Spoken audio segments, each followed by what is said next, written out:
And when I tell you, my legs were shaking so bad afterwards because I did like this standing pose where it's like 𝙏𝙤𝙠 where like I am standing and my behind is in his face. And then I was like down below giving brain. But then after that, I did some reverse riding.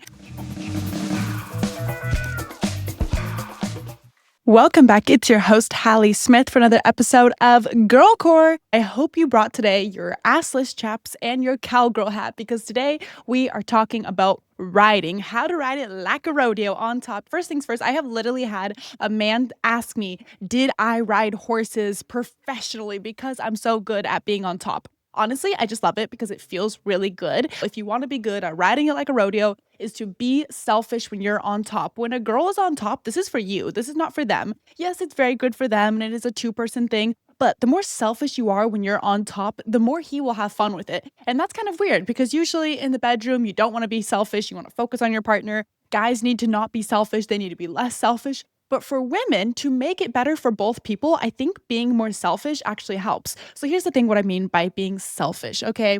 When you are up top, I want you moving your hips and doing things and kind of figuring out what feels nice for your pussy. I'm gonna grab him and make sure that he is pleasing me when I'm on top. This is about me. If his hands aren't on my tatas, I'm gonna grab his hands, put them there, make him play with my nips a little bit. I'll grab his fingers, grab a hand and put it on my nipples, twist it, twirl it, whatever I want him to do. If you really wanna be a little spicy naughty girl, when you're up top, kind of like lean forward and then kind of grab like gently the back of his head and kind of push it towards your chest so you can make him give a little mouth to mouth, a little CPR on the girlies, because his mouth should be entertaining. His hands should be here. Something should be happening in the no-no square, okay? Because tonight it's the yes square. You want to get some action. His hands should always be busy when you're on top. Whether he has his hands on the girls, whether he has his hands on the kitty cat, okay, but they should be doing something, even if he's just holding your hips and helping to hold your weight, because he also has to help you when you are on top.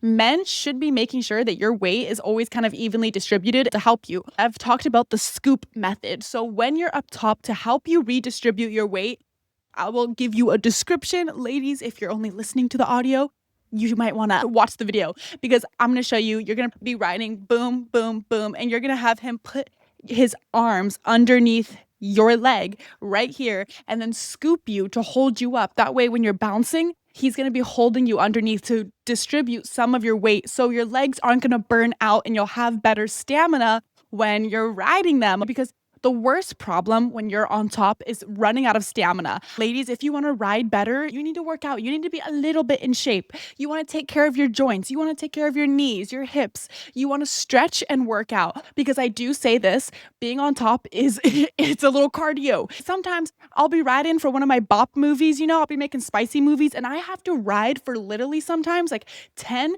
15 minutes, 20 minutes at a time, because maybe I rode for the first 5 minutes and then we got to get another view from the side angle and then one from the back angle. And when I tell you guys, I skip leg day at the gym, because if I was riding that long on my man, that counts as my leg day. It is burning. I just made a video. It was was it like 2 weeks ago, a week ago? I made a new movie for my spicy site. And when I tell you, my legs were shaking so bad afterwards because I did like this standing pose where it's like 𝙏𝙤𝙠 where like I am standing and my behind is in his face and then I was like down below giving brain. But then after that, I did some reverse riding and then I had the camera right in front of me. So it was like, you could see my kitty cat. It was really hot. When I tell you, my legs were like jello. If you're walking away from being on top with your legs shaking like this, that's how you know you're doing it right. Here's the thing. Your legs are going to be burning a little bit. They might be a little bit weak in the knees. When you got that little leg wobble, you feel like your legs have turned into jello, that means you've been putting in the work. But they can help you. Your partner can help distribute your weight to whether they can hold you up a little bit. Maybe they can hold you by the waist. This can help distribute your weight. If you are struggling, I recommend you lean forward. Okay, put your hands on the chest.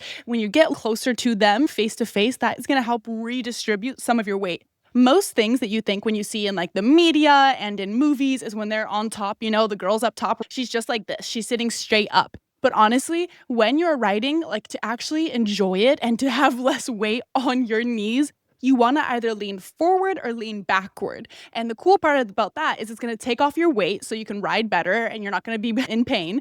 And the second thing is it can hit the G zone a lot better, whether it's reverse or if you're leaning forward or backwards. It kind of just depends. You can try little micro adjustments when you're up top because you need to figure out how his pink water bottle, first of all, is shaped, because does it hook away from him? Does it go towards him? Left, right?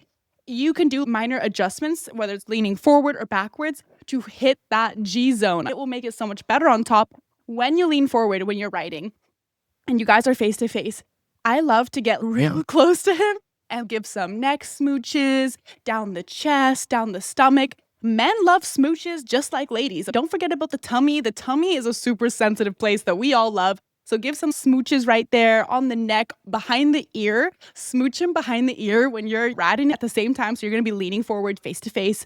All your body's going to be squished against his, but you're still rocking them hips. And then smooch behind the ear and around the ear, kind of whisper in his ear. I like to whisper things like, how bad do you want it? How bad do you want me? When you are riding, this is the hottest time to really talk a little spicy, because you are in control, ladies. When you are up top, as I told you, this is about being selfish. This is about your game. If you want it faster, slower, that's up to you. If he wants to be in charge, he can flip me around like a flapjack and we can get into classic missionary. I don't want to be doing all the work and get commanded too when I'm up top. If I'm up top, I'm running the show. You say, yes, ma'am. So when you are there, I like to do a little control. You can hold his wrists down. You can get some handcuffs, put him above the head. Or you can kind of, hold him down by the shoulders while you lean forward. And this is also going to help with your weight because you're not having it all on your hips, holding down his arms. That's going to help, your weight be distributed more evenly. So it's going to be easier for you to really get that momentum. That's the thing. You want to let your hips, go crazy. You want to give them that freedom. So to do that, you got to get that upper body either leaning back or leaning forward. But when leaning forward, I like to inch up on the pink water bottle, like, right to the tip. Okay, just the tip. I inch up there and I'm like, how bad do you want me right now? Tell me how bad. And then I'm not going to go down until they tell me. Do you want me to go all the way down? And then right until they're begging. Okay, then you boom, boom, boom. But you can really do a lot of verbal wordplay, have some fun with it. Really do whatever you want. I mean, you can say some random shit up there. And because you guys are both so in the mood, he'll think it's hot. It really doesn't matter. One time I was filming a spicy movie and I had to do some dirty talk. And I was like, do you like my jiggly boobs? My mind was blank. That's what I said. And everybody thought it was so hot. I had all my fans be like, that was so hot. And I was like, really? I felt like that was kind of random. But it's just what came to my mind in the moment. The next question that all the girls are confused about is, do you grind or do you bounce? Is it a bounce or is it a grind? Okay, the chicken or the egg? What came first when you're up top riding it like a rodeo? I would say, honestly, grinding, that's for women because that's going to activate the kitty cat, the pearl spot, and that's just going to hit it, just good. But the thing about that for men is that they prefer more bouncing because that's going to go up and down their pink water bottle, like boom, boom, boom, and give more action. I like to do a variation of the grind to bounce. So I'll do like 2 up and downs, boom, boom, boom, and then do one where I kind of scoot, scoot. And then I go back up to a few more. It is fully up to you whether you like to bounce or grind. It is fully up to the woman, whatever feels good with you. I like to do multiple variations. If you're trying to ride it like a rodeo, be that stallion, you want to make sure that you have party tricks. Party tricks when you're riding are going to allow you to slow down and take a breather. Even if you're leaning forward and distributing your weight properly, you are still going to get tired. So you guys know I've said this before, like when you're giving brain on the pink water bottle, these little things that you can sprinkle in. This is literally going to have him wanting to put a ring on your finger. It's straight out of my bop archives. I will be riding it, okay, and then I'll slowly slip off his pink water bottle, right, while I'm still over him. And then in front of him, I'm going to slowly give a handshake to his pink water bottle, do a little rub-a-dub-dub on the genie bottle, but then start teasing him and be like, how bad do you want it? Does that feel good? Do you like that? Then when he's practically begging for it, you will then hop back on top. That is a perfect way to catch your breath. You're giving your knees a second break, and then you can hop back on top and boom, boom, boom. Definitely give it a try and whip it out, if you know what I mean. Literally whip the thing out. That is one technique. We just slow it down a little bit. I love to do that. Spicy talk. Maybe I'll just sit on it and do a little grinding because that feels good for us. Or I'll fully sit down on it, grab his hand and have him rub my kitty cat and catch my breath while I'm still sitting there. It's still inside, but I'm not bouncing on it. I'm not grinding. I'm not doing anything. I'll just grab his hand, have him rub my kitty cat, and kind of look into the eyes, maybe bend down, do some smooching. Kissing is a great thing to add in, is doing a little bit of smooching, because that way you can just lean forward. You don't have to be bouncing. You don't have to be grinding. You can just do a light little smooching when you lean forward, and then take a breather. When you're ready, you can get back to grinding and bouncing. Now, when it comes to the actual technique, like how you're supposed to be moving your hips, what to do with your legs, the first trick that helps me to imagine my hips moving properly is to think of it like an ice cream scoop. Your hips are going to go forward and then pop up. Forward, pop up. That's what you're doing, that back and forth. Lots of people ask me, and they always get kind of confused, like, are you going to start going in or do you scoop out? Well, you're kind of doing both. You're going to scoop forward and then scoop back. That is how your hips are going to be moving. That is what you should be doing. But you can do multiple variations. You can do little hula hoop circles with your hips, kind of doing that same motion. You can do a little side to side. You can do a little hip hop where you just go like up, down, up, down. You can really mix it up with your hip variation, but find what feels good for you. And if anything, more important than doing crazy hip movements when you're riding up top, it's more important to keep the rhythm, okay? Rhythm over speed. Going super fast when you're on top of them is not necessary. Most likely you are just gonna, break their disco stick, and you don't want to break a disco stick. Trust me, been there, done that. I popped off it the wrong way and smashed it, and there was blood everywhere. It is not something you want to experience, okay? You don't want to break the disco stick. So when you're on top, focus on rhythm over speed. You don't need to be going like a jackhammer, okay? You just need to be able to keep a nice steady, boom, boom, boom. That's what you want to be doing, because Sonic's going to break the ding dong. Eventually, you're going to slide up too high, and when you come down, you're going to smash it. The second thing for your technique when you're on top is to mix around with how you're standing. You can be on your knees like I am sitting, or you can be flat on your feet, or stand on your tippy toes. The second thing that's really important for technique when you're riding it like a rodeo is to have your legs as far apart as possible. They need to be repelling magnets, because that will give you more control when you're up top. If your legs are too close together, you can't really pop your hips. But if you're more spread out like a butterfly, you will have a lot more rhythm and control over your hips. So if you're struggling to get your hips popping when you're riding it, make sure that you always have the knees as far apart as possible. And that is where it then comes into, you need to work out and you need to stretch. You should be able to stretch your legs easily without discomfort, okay? And you can do some butterfly stretches, some pigeon toe, do some deep lunges, really work on making sure your legs are getting enough stretching, because it's good for health and longevity. If you notice that anytime in the bedroom that your thighs are tight or your inner groin is tense, it's a sign your things need to be stretched. You need to do a little yoga at home. I love to do morning stretches in bed. When I wake up, I just do a few easy little beginner stretches. And then I do a few every night before bed to help relax. The ones in the morning help me wake up, and the ones before bed help me kind of calm down. Before bed, I'll do some cat-cow positions, stretch out your back, and this will really help you in the bedroom, whether you're writing, whatever you're doing, it is so good for you. And you should be able to be pretty decently stretched out all the time. It's good for your health outside of the bedroom. It's good for your own personal life. I highly recommend stretching. It is one of the best things to do for your body. If you don't work out, just do a little stretching every day before bed and in the morning. It will help you. I hate when people don't stretch. My parents have such tense muscles, and I'm like, you guys need to stretch. It will make you so much healthier when you get older. The last thing for technique when you're writing is to use your hands to stabilize you. If you want to lean back while you're writing it, put your hands behind you and put it on their ankles to kind of hold yourself, and that way you can bounce or hold their thighs or put a hand flat on the bed. It's really easy, as I told you, leaning forward on their chest, on the hands, or just on the bed in front of them. Use your hands. Your hands will help you so much. If you're just up there, always have one hand down. Something should always be securing you, and it'll really help you.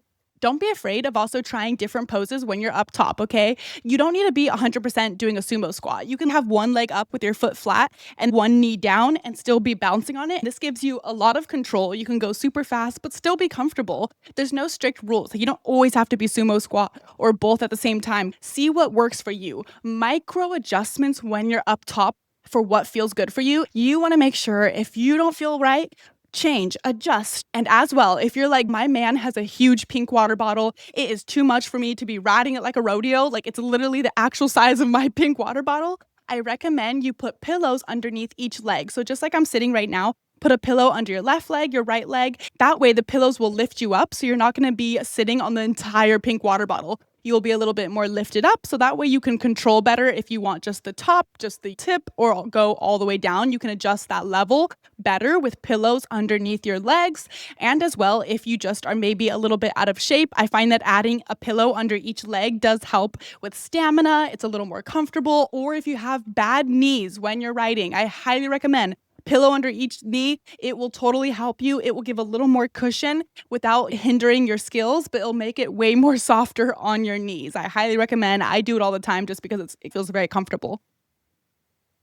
And if you're trying to drain that man when you're riding it like a rodeo, incorporate some Keigels. I'll go to the very tip, just the tip, okay? And right there, if my kitty cat, I will squeeze, pulse, pulse, pulse, just at the tip. Then I'll go completely down and do a few pulses down there. Mix around with different squeezing around different parts on their pink water bottle, and it will feel so good for them, but also for you, because you're going to be hopefully activating the G spot. It'll give it a little more pressure by adding that stimulation, because women do not have as many nerves inside the kitty cat, inside the cervix, as we do on the actual, the pearl spot starts with a big C. That little spot has 8,000 nerves. So that is also why, if you are riding it, whatever, always have his hand, have your own hand, pleasing the little pearl spot right there, because only 37% of women can reach the finish line with stimulation on the pearl spot. Only 18% can actually finish without any stimulation on the pearl spot, and they can do it just from P in the V. But that is only 18%, and that is a lot more rare.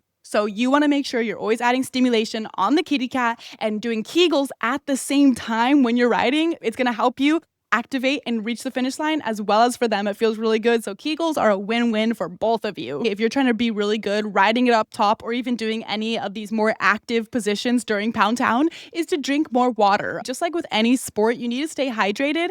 Remember, your body is your engine, and even during Pound Town, you are working it. You are burning calories. So you want to make sure you're hydrated, you've eaten, eat some potassium so those joints aren't burning, you're not going to get those cramps. Take care of your body and it will take care of you. Questions of the week time, guys. First question, me and my man have been together for 8 months. We have had a lot of Pound Town, but never tried going down on each other. I'm scared to give brain, and I don't know if it's normal that I'm this nervous. Yes, it is completely normal, because when you are giving anybody some one-on-one care, whether, it's being an eater or giving brain on the kitty cat pink water bottle, it is a very vulnerable situation. Even to give or to receive is something that takes a lot of communication, relaxation, and being vulnerable with somebody, okay? So that is usually why people struggle to give brain or to give, action on a kitty cat, because it feels very vulnerable. I mean, you're down there, they're looking down at you, weird noises and things are happening, and it feels a little bit more focused on just you. The lights are on you. You're the main stage. You're the main act, okay? When you guys are both going to Pound Town, you guys can be doing these poses, but you're not focused on just one of them. You guys are doing it together. Whereas if you're just giving brain or something, it's literally just focused on you. And that is a really nerve-wracking thing if you're not used to it. You're like, oh, I don't want all the attention on me. So I think the best thing is to really just think about, why do you feel nervous? Is it because you're nervous about how you're going to look, if you're going to be good at it or bad at it, whatever it may be? Kind of ask yourself those questions, maybe, and write it down. Write things down to kind of help clear your mind on what's blocking you or maybe kind of freaks you out. Is it just the fact that you don't understand it? If you're a lady, maybe you're only used to the taco, the kitty cat. You're like, oh, I just don't know what to do with it. Maybe if you watch some more videos, educate yourself on it, you'll feel more comfortable handling the pink water bottle. But I think really just ask yourself those questions. There's no need to rush it. If you're nervous about giving your partner some love down there, take your time. Just get used to other forms of intimacy and maybe work on doing some more emotional bonding with your partner, because maybe you just don't feel as connected, or maybe you're a little bit more nervous. So if you guys talk about these things, get used to talking about Pound Town, what you like, what you don't like, and getting that emotional connection, it will help you feel more confident when you're giving them brain, having your, taco eaten. These, fears can be going vice versa for guys, for girls, they, them. It happens to everybody. It is completely normal if you're nervous to go down on your partner. It happens to the best of us. Sometimes I get nervous. Like if I haven't done it in a while, I feel like I'm out of rhythm. I don't know what I'm doing. I'm sorry, that wasn't my best. I'll even say that to my partner. Like, damn, I was kind of nervous. I wasn't getting in my flow. Sometimes you don't have it. Even if you've done it a million times, you still get nervous. And and that's okay. A fun study to mention actually is that they did a study on couples who like to give to their partner, whether it was giving brain or eating out the taco. That actually made their relationship closer and they had a better quality of relationship. And I think that really does show that because you're giving to your partner, it really does connect you emotionally. It makes you more vulnerable with your partner. So I feel like that is probably what made that study kind of come up, those results, because it probably helps you connect. So if you want to, connect with your partner, talk about these things, be vulnerable, be emotional, and it will help you feel more confident when you give brain or eat their taco. Hi, Hallie. I adore your podcast and it's helped me come out of my shell confidence-wise with my sexuality and my own personal life. I finally have a man. We've been active, but the problem is I cannot reach the finish line. You know what I mean? And not just with him, but not even by myself. I feel like I'm broken. I usually end up faking it or avoiding it altogether, and I give him some love.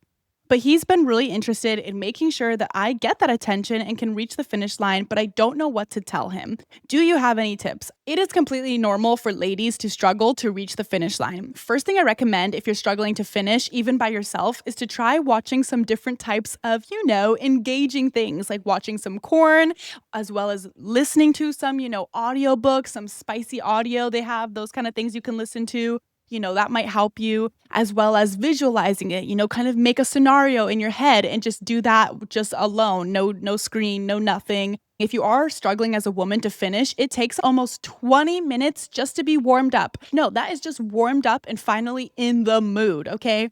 So give yourself a timer. Literally, when you're practicing a little solo time by yourself, set a timer for 20 minutes of just warming up, kind of feeling around. And then at the 20-minute mark, then start, trying to, flick the bean for reaching the finish line.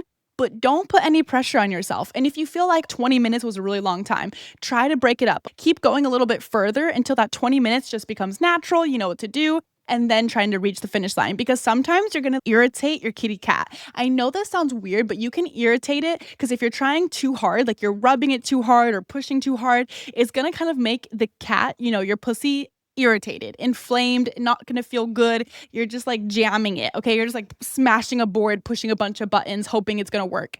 You want to take your time and be a little more gentle with your kitty cat and yourself. Warm yourself up, lightly graze your hands, give yourself a massage, light a candle, relax, and then for 20 minutes do that. Once you're more warmed up, then try to gently, massage, caress. Sometimes we're just going too intensely. We're just thinking we need to like or and that's just not it. Sometimes it's very gentle action down there that works just as good on the kitty cat as going super hard. Your time really feeling the lip has many parts. Yes, we have the main little clit right there, the pearl spot, as I always call it. The pearl spot needs engagement, but so does the rest of it. All of this is connected. If you play with your lip, the lips right here, the inside, this is all going to help you get going. If you're struggling to reach the finish line with your partner, try to set up some things to help you be more calm, okay? Maybe play some music. That way you don't feel like the whole thing is just center stage focused on you. Music helps. So put on some slow jazz, romantic, soft music that doesn't disrupt the energy, but is there to help drone out some of the noise. Light a candle, maybe turn off the lights if you don't want them to look at you. Any of those triggers that make you freeze up and get tense, try to work through any of those triggers. Also, talk with your partner. If you find you're not reaching the finish line, maybe be like, hey, I heard it kind of takes women like 20 minutes just to be warmed up. Maybe we can set a little timer for fun and give pleasure to me for 20 minutes and to you and kind of mess around during that 20-minute time. And then after that, then try to go the whole, 10 yards, home run, pee in the V, and really have fun with it. Hey, I have a question on how I can work on being more confident, even though I have a very small chest and I feel very unattractive when I'm wearing certain shirts or without my shirt. I think it is so beautiful. I think having a flat chest is just as beautiful as having double Ds. There is no comparison. They're just different types of beauty. Think of beautiful supermodels, runway models. They're usually very flat. They're usually very petite. Think of many beautiful art pieces of women. Lots of Renaissance paintings and things like that also have many small-chested women. Statues, art. There is not just one type of perfection. It's also awesome having a flat chest. You can wear any top and it's not going to be hypersexualized. You can shop in the kids section of Goodwill and find cute baby tees. And think of all the beautiful people like Zendaya, Kendall Jenner, who have smaller chests and look gorgeous in bikinis. Most runway models have very small chests. There's plenty of beautiful people who are voluptuous in the chest, who are heavy chested, and who are small chested. If you're nervous in the bedroom of a guy's opinion, men do not care. No matter your melon's shape or size, they are just as adored. Just having them, just being there is good enough, okay? So try to let that go and try to remind yourself these things when you're feeling a little bit insecure. And honestly, just if you are someone who's even more bony at the top, because even though I even still have, I'll pull my hair back, even though I still have a little more chest now, my frame is still very bony. My collarbones are protruded. I have broader shoulders. So this is a very, I can knock on the wood right here. Find tops that flatter you, that make you look better. It's about making like your proportions look more balanced and finding tops and shirts and bras that are going to enhance and elevate your natural beauty. This is just going to enhance it. All right, next one. What sounds should I be making during Pound Town? Okay, that's a good one. Honestly, some people naturally are very vocal during bed, but I think a few things that you can do is to use it as communication. I like to make noise to communicate to my partner that I'm enjoying it. So I'll be like, oh, yes, like those O's and ahs that are just going to happen naturally. At first, the first few times getting used to noises, you're going to feel a little bit awkward, but honestly, it's hot. I have had multiple men tell me, like, I have been with a chick who was crazy, loud, moaning, practically screaming. It was not the best. It was not fun. He's like, first of all, my neighbors, I was super stressed that they were going to be making a noise complaint. And I just felt like it was very performative. Don't feel like you need to be going crazy over the top. Every moment doesn't need to have a noise. There can be little pauses, moments where you're not constantly making noise. It's okay to have a little silence at times during certain positions that are more intense. Maybe when they're going down, I usually have a mix of pleasure, making little noise to let them know like, oh, that feels so good. That's great. Yes, right there. Keep doing that to communicate. And then of course, those light little moans and gasps and things like that you're going to make. But there's no correct answer on what exactly to be doing. Just make sure you're not doing it really loud. Lots of people find that noises enhance communication in the bedroom as well as enhance the pleasure, because lots of people also get very turned on by the noises. Many people like that and it adds to it. So feel free to let it out. You'll open your mouth and find noises are going to happen. For the most part, don't feel like you have to force it. Do what comes naturally. Do a little spicy talk, kind of play around with it. You'll feel it when it's just happening. Question, what is soaking? I've seen so many people on TikTok talking about how Utah people love to soak the pink water bottle. Okay, soaking is pretty much, I would like to say, spicy cuddling. It's when a man is gonna have their pink water bottle, inside the kitty cat, but they're not moving it. There's no action like that. It literally just sits there. Some people like to do this for fun, just to cuddle, like, oh, fall asleep with your pink water bottle inside. It's kind of like a very intimate, emotional bond that people like to do. Just have it sit there inside, fall asleep with it, but there's no like in and out. It literally just sits there. In certain religions, it's kind of a loophole to have intimacy if you just let it sit there. Like, if there's no thrusting, then it doesn't count. I feel like that would be cheating, because even if you're doing it super slowly, that is technically a thrust. But in some religions, doing the soak where it just sits there with no in and out is counted as a loophole. It can actually be not just in the kitty cat. People can also soak in the mouth or even in the back door. So soaking takes many forms, and another term that is called cock warming. Okay, cock warming, aka soaking, is just when the dick is gonna sit in there. It's not gonna thrust or grind. It's just gonna sit in there like baking in an oven. Yep. I like to think of soaking as you're just baking something in the oven. You just put it in there, you don't flip it, you don't rotate it, you don't stir it up, you just let it bake. Hopefully today you guys learned how to ride it like a rodeo and really enhance your pleasure when you're on top, and have some good tricks to implement or try next time you're going to Pound Town. Always feel free to ask me questions at the end of the show. If you guys are confused on Spotify, you can just swipe up and put your question there. As well, you can always DM me on my Instagram. If you need more information, you can check out Hero Hero, which is down below. I have episodes posted there where I go into individual topics about how to make out, or different types of kink, or how to edge somebody, where each episode is just one specific topic. But if not, I will catch you next week for another episode of Girlcore.